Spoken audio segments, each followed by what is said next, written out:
Et l'on retrouve avec grand plaisir pour notre 20e épisode. Quelle aventure, Jean-Louis Montagu, Déjà, bonjour. déjà. Bonjour à tous les auditeurs. Et puis cette fois, c'est un numéro exceptionnel puisque Vous avez un invité. nous ne sommes pas trop de deux pour présenter cette personnalité éminente. Et notre invité, c'est monsieur Bétouin. Jean-Pierre Bétouin, qui est notre invité. Votre invité, parce que c'est vous qui menez. Qui connaît parfaitement ce dossier. Il a fait partie toujours de la commission patrimoine, hein, c'est un des membres, comme vous avez reçu M. Rowley, tous ces gens-là, et M. Audrery, qui étaient des membres de la commission patrimoine de la municipalité précédente, et qui continue son petit travail. Donc, alors, de qui allez-vous nous parler aujourd'hui ? Une grande personnalité qui mériterait un certain temps, puisque sa carrière a été longue, c'est M. Oscar Bardi de Fourtou. Oui. Voilà. Alors, pour ceux qui ont... Je rappelle que tout ceci figure aussi sur un diaporama qui s'appelle Ribérac Patrimoine sur Calameo. On peut trouver en résumé sa biographie, mais là, on va rentrer un peu dans le détail, si vous n'y voyez pas d'inconvénient. Mais pas du tout, je suis justement là pour écouter tous les détails croustillants en tant qu'affaire. Donc, il y en a. Voilà. Donc, disons que ce monsieur qui est exceptionnel, né à Ribérac le 3 janvier 1836. Il décédera à Paris en 1897, le 6 décembre. Homme d'État français, artisan d'une tentative pour empêcher les Républicains de revenir au pouvoir après la crise constitutionnelle du 16 mai 1877. Donc, disons que son activité concerne essentiellement le règne, entre guillemets, de MacMahon. Enfin, sachant qu'avant, il a été quand même avocat. Alors, pour résumer très brièvement, je rappelle que tout ça a été écrit et bien résumé en 1997, en première de l'Écho du Ribéracois, numéro 2535, et le titre était « Oscar de Fourtou, le ministre que Ribérac donna à la France ». Donc ça mérite quand même notre attention. Absolument. Il vient de la seigneurie de Fourtou à Celles. Monsieur Bétouin, monsieur, vous êtes invité à intervenir dès que vous verrez l'utilité de votre contribution, bien sûr. Parce que je suppose que vous avez des anecdotes plus croustillantes que ma simple chronologie. Donc, il était fils de la famille de Fourtou à Celles. Je passe sur son ascendance qu'on peut très bien trouver sur Internet. Il s'est marié, une première fois, mais il a été veuf. Il se remarie en 1863 avec une de la Plane, qui lui donnera 6 enfants. Et l'un de ses fils, alors qu'on n'évoquera pas aujourd'hui, mais Albert Bardi de Fourtou, Saint-Cyrien, ex-général de brigade, était devenu chef départemental de l'armée secrète à Nice. Voilà, il a été déporté et est mort pour la France le 13 mars 1945. Mais ce n'est pas l'objet de notre réunion d'aujourd'hui. C'est un notable ribéracois. Son père est avocat à Ribérac. C'est la brillante époque où nous avions un palais de justice qui servait de palais de justice.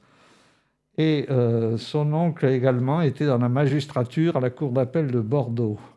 Il est inscrit, il a passé sa licence de droit à la Sorbonne et est inscrit au barreau de Ribérac en même temps que son frère aîné et son père. Alors pour vous dire, c'est quand même, dans la famille, on est dans le droit. Sa carrière politique, elle commence à la chute de l'Empire, mais il a été pendant 5 ans, juste avant la chute, donc de 1865 à 1870, maire de Ribérac. J'en ai parlé d'ailleurs pendant que nous avons évoqué les différents maires de Ribérac. Oui. Alors, ses réalisations, lui, c'était le comice agricole de Ribérac, qui d'ailleurs a été abandonné en 1850, mais il l'avait remis en activité. Il s'en servira d'ailleurs. En 1874, par exemple, pendant une vacance de poste, il est devenu président du comice agricole d'Échourgnac. Vous voyez, il est très attaché à l'activité économique de la forêt de la Double et de la région. Passons à son rôle de député et jeune ministre. Alors, il s'agit là, en ce moment-là, de l'ordre moral. Il est élu 4e de la liste conservatrice périgourdine en 1871. Remarqué par Adolphe Thiers, parce que c'était quand même un homme d'une intelligence remarquable. Il a été appelé au poste de ministre des Travaux publics le 7 décembre 1872. Il était bon gestionnaire et profondément voué au service de Thiers. Mais malheureusement, Thiers n'a pas eu un règne ou une gouvernance très, très longue. Et le 18 mai 1873, il était devenu ministre des Cultes, mais il a été obligé de suivre Thiers dans sa chute le 24 mai 1873. Grand travailleur, il se rapproche des milieux conservateurs, soutien de l'ordre moral dans le cabinet de Broglie en mai 1873, mais il n'est pas encore dans ce cabinet. Il est toujours en lien soutenu et régulier avec le maréchal de MacMahon, qu'il invite souvent dans ses dîners à l'Élysée. Ça va pour l'instant? Impeccable. Attention, parce que l'ascension va être fulgurante après. Il tente d'abord de conquérir un siège de conseiller général dans la Dordogne et notamment dans le canton de Verteillac. Ses fonctions ministérielles commencent à lui donner plus de poids et le maréchal de MacMahon l'appelle à devenir son ministre de l'instruction publique, des cultes et des beaux-arts en novembre 1873. Bon, c'est beaucoup de travail, bien évidemment. Bon, je passe sur ses activités concrètes, mais il y avait tout un travail qui lui valut sa réputation d'homme à poigne, qui lui valut aussi la haine viscérale des républicains. La crise ministérielle de 1874 fait qu'il se trouve le seul à pouvoir remplacer le duc Albert de Broglie au ministère de l'Intérieur. Et il commence à éclater un litige avec les orléanistes, et notamment avec le duc de Decazes. Et il préfère suivre à ce moment-là Pierre Magne, ministre des Finances, dans sa démission. Et il quitte la place Beauvau en 1874. Alors, ensuite, il gardait néanmoins la confiance du maréchal MacMahon, et son but était d'empêcher l'installation définitive des Républicains qui commençaient à prendre de l'ampleur au niveau de l'Assemblée. Il intègre en même temps, donc pendant cette vacance, il intègre le conseil d'administration de la Compagnie d'Orléans en 1875. Alors, il est réélu député de la Dordogne en mois de février de la même année. Alors, on peut dire qu'il est de l'élite conservatrice, une des figures emblématiques de cette tendance. Alors, le 18 mai 1877, il obtient à nouveau un poste de ministère de l'Intérieur, avec une mission très délicate, toujours la même, empêcher les Républicains de revenir en force à l'Assemblée. Alors, il utilise tous les moyens légaux à cet effet. Il cherche à maintenir, ses efforts à lui, c'est de maintenir la cohésion d'une majorité conservatrice qui commence à chanceler à cause des bonapartistes. Voilà, si on peut.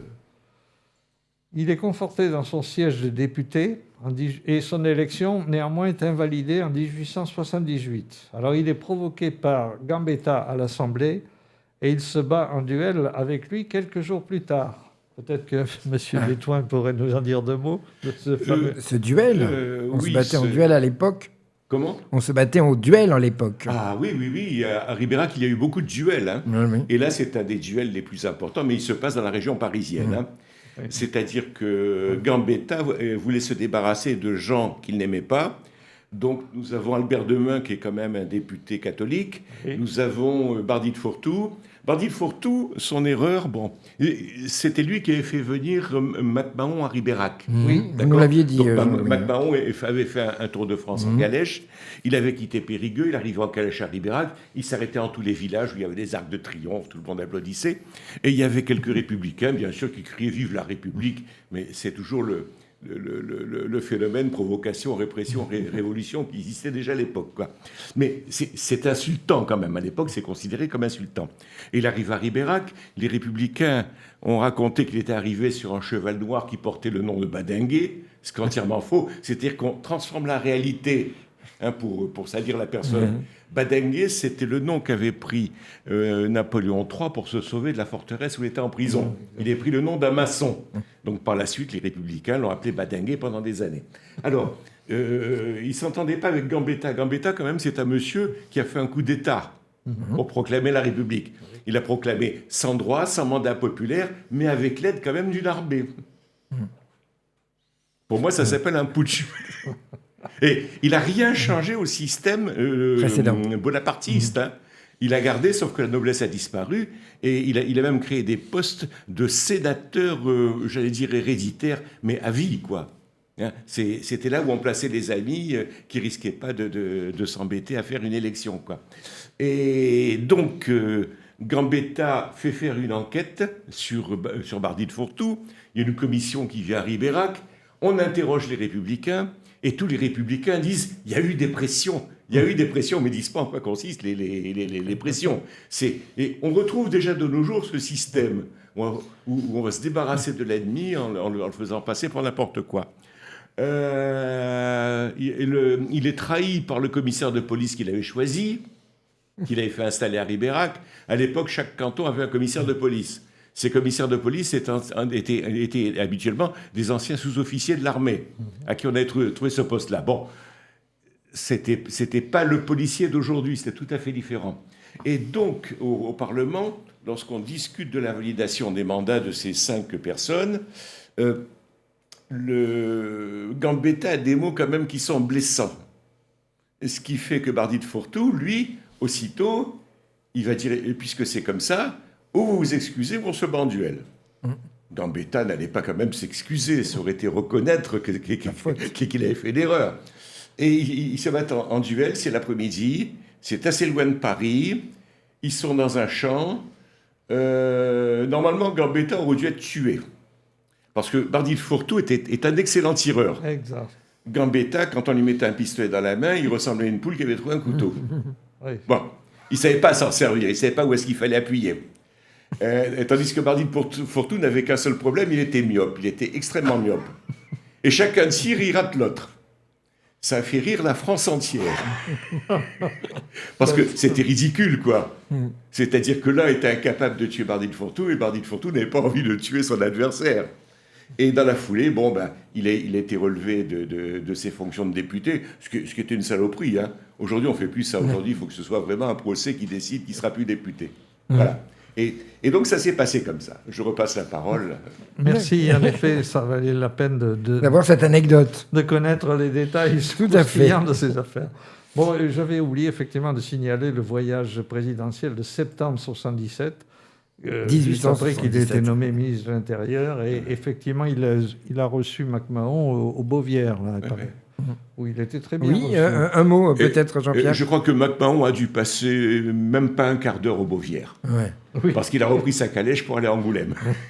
Oui, c'est plus importante que Ribérac. Combien de présidents de la République sont passés ici? C'est déjà un signe, quand même. Alors, disons qu'après commence, c'est pour ça qu'on ira un peu plus vite, commence après la chute et décadence, quoi. C'est-à-dire que, comment dire, il a tenté quand même de revenir, mais évidemment les Républicains l'ayant emporté et n'ayant pas réussi à réunir une majorité, son élection invalidée en 1878. Il a été condamné, il n'a pas été condamné comme d'autres au bannissement et à l'exil, mais il est très touché. Et il venait pourtant de remporter le siège à nouveau de député de la Dordogne triomphalement. Voilà. Alors finalement, il finit par rentrer au Sénat. Et là, il est élu avec des bonapartistes modérés. Il remplace Pierre Magne, d'ailleurs. Et il s'est opposé aux lois scolaires de Jules Ferry, enfin, entre autres actions. Mais là, il commence à comprendre qu'il a une santé fragile et il accepte le régime tout en s'opposant à la politique de ce qu'on appelait la République opportuniste. Alors, il n'a pas pu renouveler son mandat de sénateur. Nous sommes en 1885. Et puis, il a beaucoup d'activités à la Compagnie d'Orléans. Et il échoue au cantonal de 86. Mais il a espéré, pendant l'affaire Boulanger, du général Boulanger, la crise boulangiste, il a espéré revenir aux affaires. Bon, mais enfin, il n'a pas tout à fait réussi. Et disons que, surtout que Boulanger lui-même, ça n'a pas duré très longtemps. Les élections de 1889, il devient chef des conservateurs et retrouve enfin son siège de parlementaire. mais on dit que c'est le poste de trop, parce qu'il sent que ses forces l'abandonnent. Les problèmes de santé le préoccupent. En 1892, il se retire de la vie politique. Il continue à officier au sein du conseil d'administration de la Compagnie d'Orléans, dont il devient vice-président en 1894. Je rappelle que la gare de Ribérac avait été construite à l'époque par cette compagnie, et la ligne Ribérac par Coul, etc. Enfin, je suppose qu'il n'y est pas tout à fait pour rien non plus. Voilà, et alors disons que il marie l'une de ses filles, et là il s'écroule dans son domicile parisien le 6 décembre 1897, et son corps est rapatrié à Ribérac, dans le cimetière municipal, où il repose dans le caveau familial. Voilà un petit peu pour vraiment résumer. Oui, alors, vous avez dit qu'il était de famille noble. En fin de compte, ce n'est pas une famille noble, c'est une famille riche. Ce sont des hommes de loi, ce sont tous des avocats. Il avait eu son grand-oncle qui avait été maire de Ribérac de 1816 à 1826, son grand-oncle. Mais c'est toujours une famille qui est toujours au conseil municipal. Son oncle a longtemps été un des piliers du conseil municipal de Ribérac, mais le fait qu'il était nommé à la cour d'appel de Bordeaux fait qu'il a été obligé de quitter. Il a été remplacé par son frère, le père d'Oscar Bardi de Fourtou. Bon, on a ça. Son nom, c'est tout simplement un jugement. Cette famille Bardi, ils ont commencé à vivre à Selles, ensuite ils ont vécu, c'est à Montagrier. Et ils avaient une terre qui s'appelait Fourtou. Alors quand on regarde l'état civil de Montagrier, on a Bardi Fourtou, Bardi dit Fourtou, et en 1860, je ne sais pas si c'est lui ou son père qui a réussi à faire un procès par le tribunal de Ribérac, où on lui accorde le 2, Bardi de Fourtou. Bon. Par la suite, je pense qu'il a financé pas mal de généalogistes qui ont déclaré qu'il était noble. Noble, bon, faut pas exagérer, hein. C'est pas ça. Vous me rappelez avec cette anecdote ce qui s'est passé pour Guy de Larigaudy, de même qui était un boule, Larigaudy, qui a fait rajouter un 2 en 1905. Oui, mais Boulle était un républicain, lui. Oui, alors, vous voyez, c'est pas sur la particule qu'on peut juger si quelqu'un est noble ou pas. Ça a été une mode à un certain moment, quoi. Voilà. Très bien. Oui. Eh bien, merci beaucoup. Nous Oui, un dernier mot peut-être, Jean-Pierre ? Oui, nous avons aussi autre chose. C'est... Ah, attendez, je vais faire la mémoire, vous m'excuserez. Donc, c'est grâce à lui qu'on a eu le chemin de fer à Ribérac. Oui. D'accord ? Il l'avait lancé déjà quand il était député. Et puis, le chemin de fer à Ribérac est terminé en 1851. Et il est question, ce chemin de fer, de l'inaugurer. D'accord ? Oui. Alors, il y a un ministre de la République qui vient, mais il vient à Périgueux l'inaugurer là-bas, comme ça, il ne rencontre pas Bardi de Fourtou. Alors, Bardi de Fourtou a été détesté par tous les républicains, tout simplement parce qu'il a interdit certains journaux républicains qui étaient trop insultants, il a interdit leur propagation, et crime des crimes contre l'humanité, il a fermé des loges maçonniques. Ah. D'accord. Eh ben, c'est sur ce mot de conclusion. Merci beaucoup à tous les deux. On se retrouve très vite pour découvrir encore le patrimoine et les personnalités de Ribérac. Merci beaucoup.